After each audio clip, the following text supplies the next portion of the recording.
nome é Karina, eu sou médica hematologista, sou médica pesquisadora da nossa iniciativa de terapia gênica em anemia falciforme, né, pelo PROAD, no Hospital Israelita Albert Einstein, e também faço parte do grupo de anemias do Hospital das Clínicas da Faculdade de Medicina da USP. Hoje eu vou conversar um pouquinho com vocês sobre hemoglobinopatias, para dar uma visão geral sobre essas doenças. E a primeira coisa é a gente definir o que são hemoglobinopatias. Então, o que quer dizer esse nome? São doenças que vão acometer a produção das hemoglobinas. E o que é a hemoglobina? A hemoglobina é uma proteína que a gente tem dentro dos nossos glóbulos vermelhos ou hemácias, cuja principal função é o transporte de oxigênio, para conseguir transportar o oxigênio que entra pela respiração aos diversos tecidos do corpo, para a gente fazer as trocas gasosas.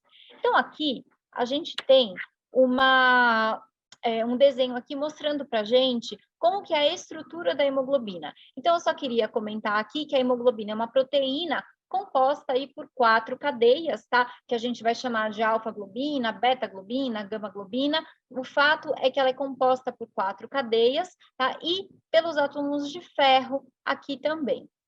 E aí, aqui, a gente pode ver como que a hemoglobina, ou as hemoglobinas, né, elas se dispõem dentro do glóbulo vermelho, então a gente vê que a gente tem várias hemoglobinas, então, várias dessas proteínas no glóbulo vermelho. Bom, e aí? Então, voltando para o conceito de hemoglobinopatias. Quando a gente tem as hemoglobinopatias, então a gente pode ter, por exemplo, a produção de uma hemoglobina anômala, que pode ser representada pela doença falciforme. Então, existe produção de hemoglobina, mas é uma hemoglobina fora do normal, tá? E isso vai resultar em algumas complicações. A gente pode ter também uma deficiência na produção da hemoglobina, então a gente vai produzir menos hemoglobina do que o normal. E isso é conhecido como talassemias, então. E aí a gente entra um pouquinho na doença falciforme e a gente pode começar falando da distribuição da doença falciforme no mundo. A gente tem países nos quais a gente praticamente não tem paciente com doença falciforme, enquanto em outros, notadamente aqui onde a doença falciforme surgiu na África subsaariana e no Oriente Médio, a gente tem aqui muitos pacientes que nascem por ano com doença falciforme. Aqui no Brasil, a gente também tem uma incidência, né, o número de casos novos ou de recém-nascidos que nascem com a doença por ano, que é bastante grande comparado ao resto do mundo. A gente sabe que é um problema de saúde pública, a doença falciforme, né? E a gente sabe também que a expectativa de vida desses pacientes, nos melhores cenários, ela é cerca de 20 anos a menos que na população geral. Em alguns países, por exemplo, alguns países da África, nos quais o acesso à saúde é mais complicado, muitos pacientes acabam morrendo na primeira infância, antes dos 5 anos de idade. Então, o que é a doença falciforme exatamente? Então, a gente sabe que é uma doença genética, hereditária, ou seja, a gente herda do pai e da mãe uma mutação em uma daquelas proteínas que compõem a hemoglobina, que se chama beta-globina, tá? E aí a gente, por causa dessa mutação, isso vai levar à produção de uma hemoglobina um pouco diferente do normal. Essa hemoglobina, que é diferente do normal, quando ela perde o oxigênio que ela carrega, isso faz com que ela fique um pouco alterada e acontecem algumas reações que vão fazer com que o glóbulo vermelho, ou a hemácia, acabe mudando a conformação dele. Então, isso aqui a gente chama de falcização. Isso vem do termo foice, né? A hemácia fica lembrando uma foice, então, por conta dessa mutação que vai levar a uma diferença aí na hemoglobina e aí algumas reações que vão acontecer, né? A polimerização da hemoglobina dentro do glóbulo vermelho, que vai levar, então, a hemácia a adquirir esse formato de foice bastante característico. Bom, e aí, o que acontece a partir dessa falcização do glóbulo vermelho? Esse glóbulo vermelho, ele vai ser muito mais aderente a parede interna dos vasos. E isso vai acabar precipitando um fenômeno que a gente chama de vasoclusão, em que essas hemácias, que são muito mais aderentes, junto com glóbulos brancos e plaquetas, que são os outros elementos do sangue, podem acabar por obstruir os vasos sanguíneos. Além disso, essas hemácias, elas vão acabar sendo mais destruídas. Então, a meia-vida delas vai estar reduzida. E, além disso, também a gente vai ter ativação de inflamação no corpo desses pacientes. Isso vai levar, então, a uma série de complicações, tanto agudas quanto crônicas, que podem acometer virtualmente todos os órgãos desses pacientes. Eu vou chamar atenção aqui para algumas, né, que são extremamente graves, como, por exemplo, o acidente vascular cerebral, que acontece, inclusive, em crianças, infecções muito graves e a dor crônica. Além disso, os pacientes, o sintoma mais característico são as crises de dor ou crises vasoclusivas, em que o paciente ele chega muitas vezes no serviço de saúde com uma dor muito incapacitante, debilitante, que precisa de altas doses de analgésico e que pode durar aí dias. Então, tudo isso vai levar a diversas complicações aqui, tá? E esses pacientes podem, inclusive, morrer por causa das complicações da doença. E como que a gente faz o diagnóstico da doença falciforme? Bom, o diagnóstico deve ser feito através do rastreio neonatal, pelo teste do pezinho, que hoje em dia tem uma cobertura nacional pelo nosso Sistema Único de Saúde. Idealmente, o diagnóstico é feito, então, ao nascimento do bebê. E aí, como que a gente sabe se o paciente ele tem doença falciforme? A gente vai detectar, então, a presença da hemoglobina S, ou só hemoglobina S, no lugar da hemoglobina normal, que seria a hemoglobina A, e um pouquinho de outras hemoglobinas que a gente tem, a gente não vai falar muito delas agora, tá? Que são a fetal e a A2, mas predominantemente hemoglobina S, ou a hemoglobina S, junto com alguma outra hemoglobina anormal, por exemplo, a hemoglobina C, tá? Então, a gente vai detectar pela eletroforese de hemoglobina. A gente tem alguns métodos, né? Aqui eu trouxe uma ilustração do método de gel, em que a gente vai ver como que é o padrão de corrida dessas hemoglobinas, dessas proteínas, em um gel. E aí, dependendo do padrão, a gente consegue classificar essas hemoglobinas em hemoglobina normal ou hemoglobinas alteradas, como, por exemplo, a hemoglobina S. E se o diagnóstico não é feito ao nascimento? Isso é uma coisa cada vez mais rara, desde a implementação do teste do pezinho, mas pacientes que nasceram antes que o teste do pezinho fosse implementado a nível nacional, eles podem, às vezes, passar despercebidos. Claro que isso depende muito, porque, como eu mostrei, a gente tem sintomas que são muito graves. Então, a maioria dos pacientes, mesmo na época em que o teste do pezinho não existia, a maioria dos pacientes acabava sendo diagnosticado na infância, às vezes até nos primeiros meses de vida, tá? Normalmente, a doença começa a manifestar após os 6 meses de vida, que é quando a hemoglobina S, que é a hemoglobina normal, ela se torna predominante no sangue do paciente, tá? Mas e se eu não tenho o teste do pezinho por algum motivo? O que eu devo pensar? Quando que eu devo me atentar? Como são muitas complicações em vários órgãos, os sintomas podem ser inespecíficos e vão muito além de só anemia. Então, às vezes, tem criança que detecta porque vive internando com pneumonia, tem pneumonia de repetição. E aí, quando vai ver, é doença falciforme. A anemia, é claro, no exame de sangue chama atenção. Além disso, no exame físico, a icterícia, né? Então, um paciente que tem as mucosas amareladas. Bebê, às vezes, que chora muito, o choro é frequente, o bebê tem dor, ele não sabe contar que tem dor, né? E dores frequentes, a criança, às vezes, pode reclamar, tá? Eu trouxe aqui uma representação da síndrome Manté, que é muito descrita a partir dos 6 meses de idade, então a gente tem uma vasoclusão, uma obstrução dos vasos nas extremidades, e aí as mãozinhas e os pezinhos do paciente ficam bem inchados. Mas nem todo paciente lê o livro, então nem todos manifestam essa complicação. Em relação aos adultos, gente, muito menos frequente hoje, é claro, tá? Alguns tipos mais específicos de doença falciforme acabam passando mais despercebidos, como, por exemplo, hemoglobinopatia SC, tá? Mas quando que eu devo prestar atenção? quando tem uma queixa muito consistente de dores frequentes, perdas gestacionais às vezes, e claro, né, também quando o paciente tem anemia no exame de sangue, tá? Mas hoje é cada vez mais raro a gente ter adultos não diagnosticados.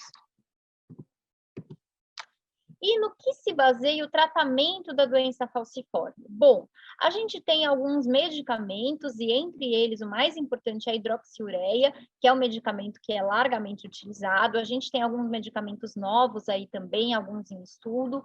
A gente vai ter as transfusões de sangue e as sangrias também, que normalmente vão ser usadas combinadas, para que a gente consiga tratar algumas complicações específicas, tá? Mas, em relação à cura, o grande tratamento curativo que tem é o transplante halogênico de medula óssea. Qual que é o principal problema? A minoria desses pacientes vai ter um doador de medula óssea, o que torna o transplante indisponível para a imensa maioria dos pacientes. E aí, a gente fala um pouquinho da beta-talassemia agora. Então, a beta-talassemia, como a gente conversou lá no começo, as talassemias são doenças nas quais a gente não tem a produção de uma hemoglobina anormal como na doença falciforme. A gente tem uma deficiência na produção de hemoglobina. Então, a gente vai ter mutações lá no gene da beta-globina, aquela mesma proteína da qual a gente falou agora há pouco, que é uma das proteínas que forma hemoglobina e está afetada também na doença falciforme, só que essas mutações, em vez de levarem à produção de uma hemoglobina normal, elas vão levar a menor produção de beta-globina e, por conseguinte, de hemoglobina. E isso, então, vai resultar em anemia. Aqui eu trouxe só para ilustrar, isso aqui é quando a gente olha o exame de sangue lá no microscópio, como são os glóbulos vermelhos normais e aqui os glóbulos vermelhos alterados da beta-talassemia. Então, a gente vê aqui, né, que a gente tem essas hemácias mais estranhas, essas hemácias em avo, uma hemáciazinha aqui em forma de lágrima, né? E isso acontece porque essas hemácias que são produzidas, quando elas não têm hemoglobina suficiente, elas acabam tendo esses formatos aí diferentes anormais. Bom, a gente sabe também que a beta-talassemia é uma doença que acabou surgindo aqui na bacia do Mediterrâneo. A gente tem uma prevalência alta nessas populações aqui. Sul da Europa, então Itália, Grécia, populações ibéricas, norte da África, Oriente Médio, Sudeste Asiático também, mas também é uma doença que acabou se espalhando ao redor do mundo, tá? E aqui no Brasil, a gente tem uma quantidade, isso varia muito de estado para estado, tá? Mas a gente tem uma quantidade considerável de pacientes com beta-talassemia, embora seja considerada uma doença rara. Então, também é uma doença genética, né? Uma doença que a gente herda do pai e da mãe. E aí, como que é essa questão da herança, né? Então, se a gente herda um gene só, ou do pai ou da mãe que está mutado, na maioria das vezes, a gente vai ser assintomático, a gente vai ter a condição chamada de traço talassêmico. Então, o paciente tem uma anemiazinha, muitas vezes, chama atenção que o volume corpuscular médio do hemograma, então o tamanho das hemácias é pequenininho, mas normalmente vai ser assintomático, isso vai ser um achado de exame, tá?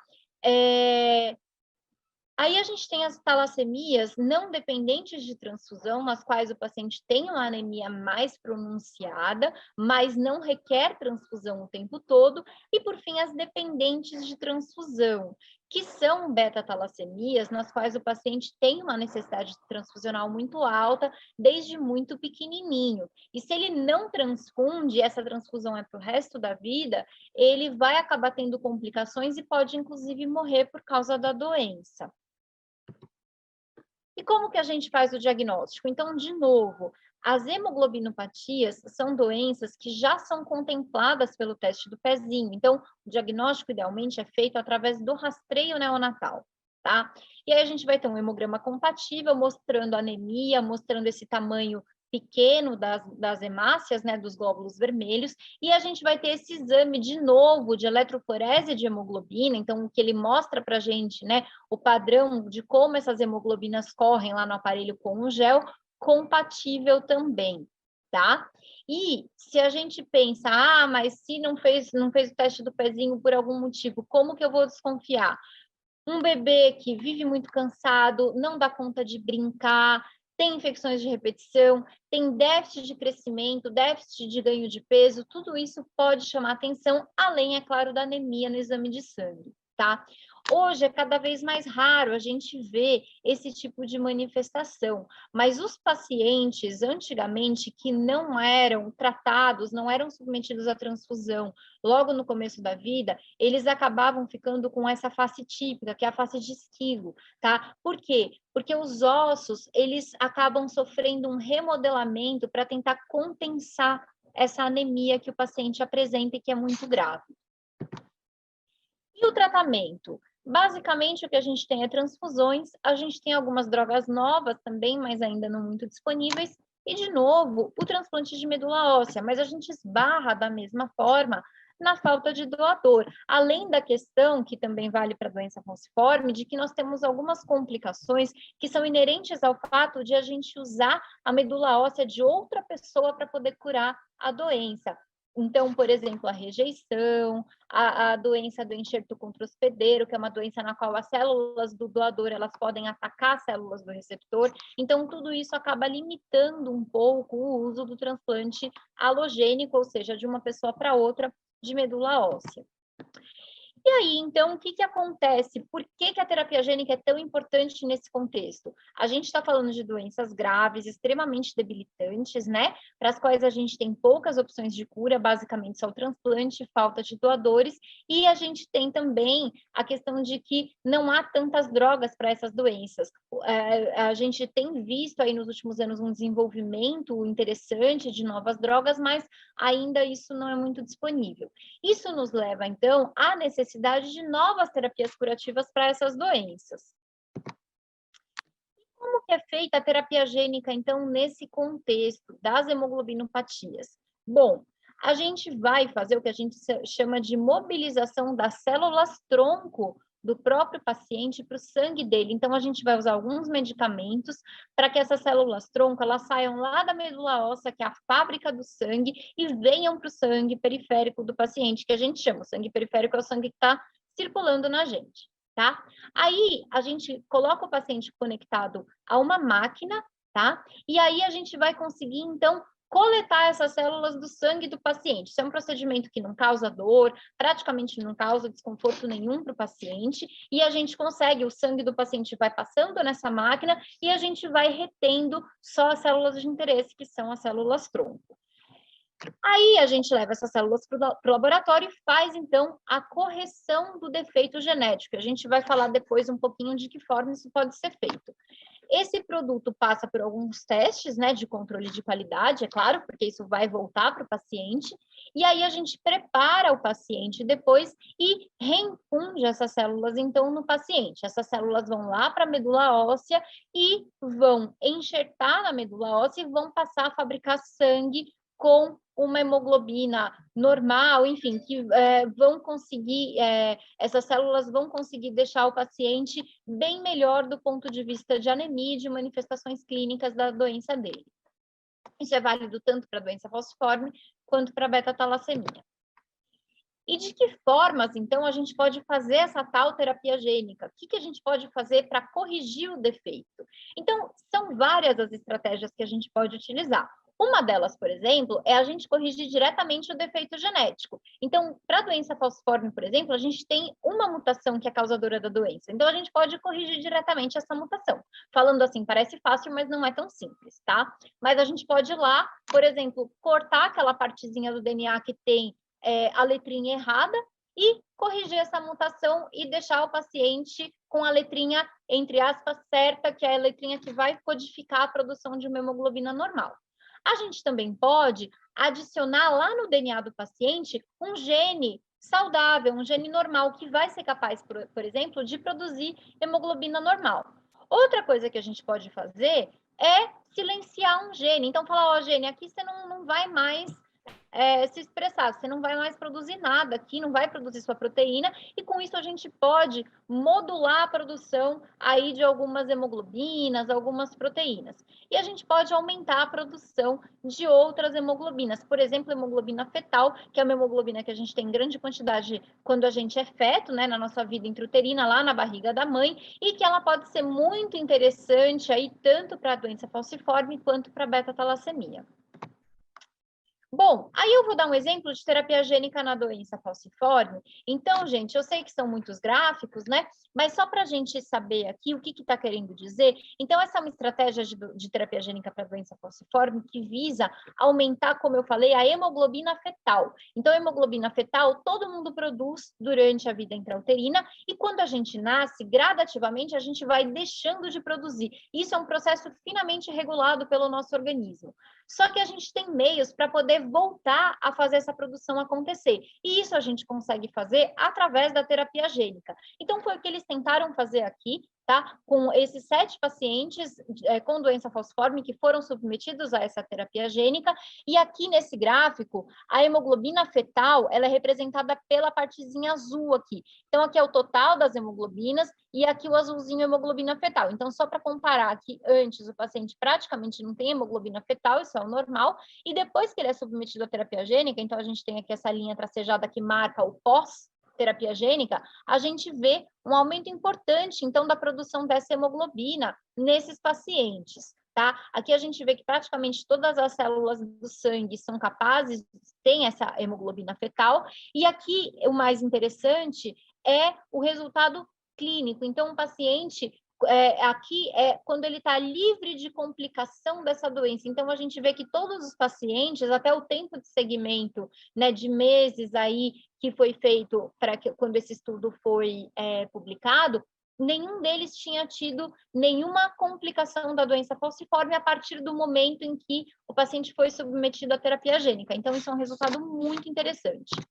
E para beta-talassemia, a gente tem essa outra estratégia aqui de terapia gênica que faz com que a gente produza hemoglobina A. E aqui a gente tem 10 pacientes, tá?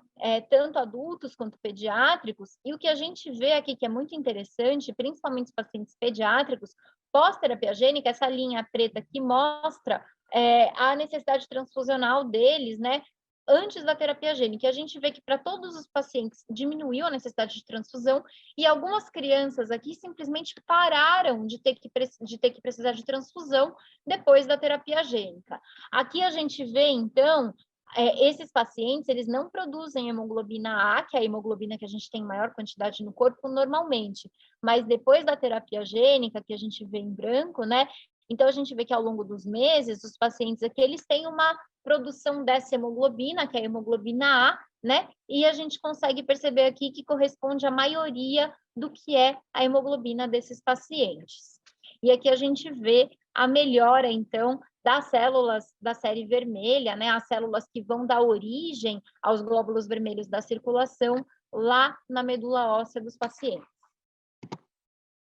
E o que a gente faz exatamente no Einstein? Bom, o que a gente quer fazer? A gente quer corrigir a mutação.